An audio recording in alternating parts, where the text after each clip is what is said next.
Have you ever noticed something strange about Zimbabwe's president?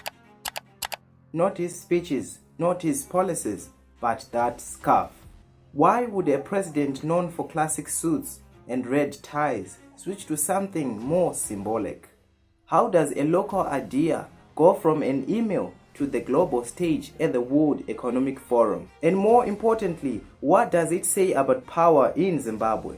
Because once you understand the story behind that scarf, you will never look at Zimbabwe's leadership the same way. This is Jay Zeminus. Please like and subscribe. We're very close to 1,000 subscribers. For years, Emmerson Mnangagwa was known for a very specific look: dark, formal suits, clean white shirts, and the signature striped tie. It wasn't random. In politics, appearance is key. And his entire image was built on that. But to understand this, we really need to go back. Mnangagwa wasn't just any politician. He was part of Zimbabwe's liberation struggle and later became a key figure under Robert Gabriel Mugabe. For decades, he operated in the shadows of power as the Minister of State Security, Vice President, and a man known for being calculated, quiet, and strategic. Then came 2017. Zimbabwe experienced a dramatic political shift at that time, and after that, Mnangagwa rose to power. Now here's where things get interesting. When he became president, Zimbabwe wasn't just changing politically. It needed a new image. The country was economically unstable, politically divided, and internationally isolated. And Mnangagwa pushed a message: Zimbabwe is open for business. But here's the problem. You can't sell a new Zimbabwe while still looking like the old system, and that's where everything begins to shift. Because slowly, that classic suit was now accompanied with something else.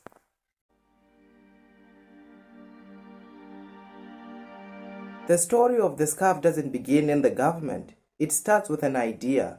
A local Zimbabwean brand called Chjaa Enterprise, founded by Hesphina Rukato and her daughter Celia Rukato. Their vision: to create something proudly Zimbabwean but globally appealing. They designed scarves inspired by the Zimbabwean culture, national colors, identity, and heritage, and started selling them at the Harare International Airport, now known as Robert Mugabe International Airport. These were the first products they produced when they formed their company in 2014. Now, how did the scarf end up in the hands of the president? Well, the mother and daughter did something unthinkable. They didn't wait for an opportunity, they created it. The Rukatos reportedly reached out directly to the Zimbabwe's Ministry of Foreign Affairs. A simple email, a proposal, a question: would you be interested in these scarves? We don't know how you could use them. And somehow, that message reached the highest level. Now fast forward to 2018, the global stage, the World Economic Forum in Switzerland. This is where presidents, businessmen, and global leaders come together. And for Mnangagwa, this was his moment to reintroduce Zimbabwe to the world.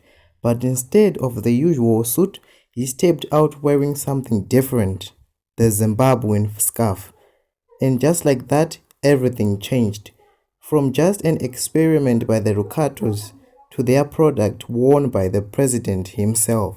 Because this wasn't just fashion, this was national branding. It indicated Zimbabwe is culture, Zimbabwe is identity, and the world noticed. The scarf became instantly recognizable, and back home people started asking, where did that come from?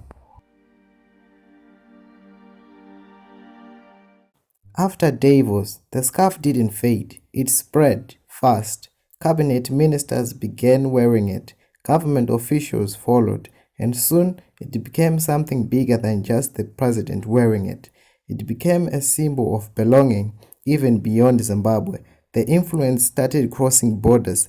At some point, even Cyril Ramaphosa was seen adopting similar styles, showcasing how symbolic fashion in politics can travel. But here's where the story takes a powerful turn. The scarf didn't just stay symbolic, it became valuable. Because one of Mnangagwa's scarves was auctioned by a businessman, Wickno Chivayo, around $600,000 US, and the money it was directed towards charitable causes. But beyond the auction, the real impact was on the creators.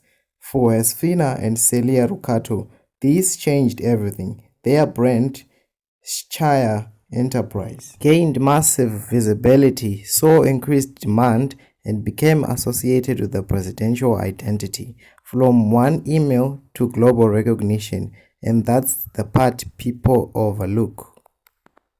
Thank you for watching. Check out Chjaa Enterprises for all your brand designs and a range of fabrics, primarily from high quality Zimbabwean cotton and many more. Check out their shop, and thank you for watching. Like, comment, share, and subscribe.